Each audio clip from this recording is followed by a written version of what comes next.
Paraskevidekatriaphobia. By Pastor Ricky Kurth. If you don't know what that is, I can't say as I blame you. If I were a smart aleck, I might explain that Paraskevidekatriaphobia is a derivation of Paraskevidekaphobia, but that would probably leave most of our readers just as befuddled. But the latter is the fear of the number 13, and the former refers to the more specific phobia of fear of Friday the 13th. Before you start thinking that people with these phobias should just grow up and get over it, you might want to consider how society itself contributes to this fear. You've never stepped off the elevator onto the 13th floor of a tall building, simply because the highly educated architects that design our skyscrapers superstitiously refuse to include one. If that old movie made it seem rational that Kris Kringle was Santa Claus by noting that the United States Post Office directed mail to him, it's easy to understand how buildings without a 13th floor make a fear of the number 13 seem rational as well. The effects of Paraskevidekatriaphobia are claimed to be extensive. Since many Americans refuse to fly or conduct business on a Friday the 13th, it is said the economy suffers an estimated $800 million loss every time this date rolls around.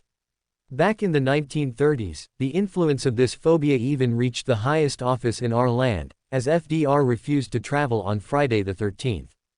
It may surprise you to learn that the origin of this phobia finds its roots in the Bible, when 13 men observed the Last Supper. One was a traitor, and tradition wrongly holds that the Lord was crucified a few hours later on a Friday. What's the cure for Paraskevidekatriaphobia? An old joke says if you can pronounce the word, you're cured. In 1913, a pastor tried to cure people by officiating at Friday the 13th weddings without charge.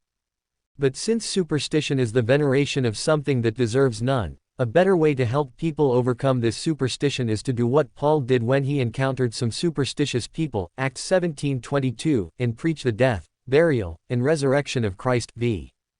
23-31. The world considers Paul's gospel to be superstition, Acts 25:19, but unto us which are saved it is the power of God, 1 Cor. 1:18. Paul's use of the present tense here shows his gospel is more than just the power of God unto salvation, Rom.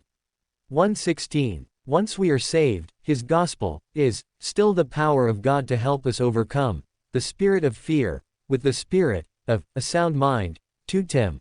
1:7. A mind made sound by a full knowledge of Paul's gospel.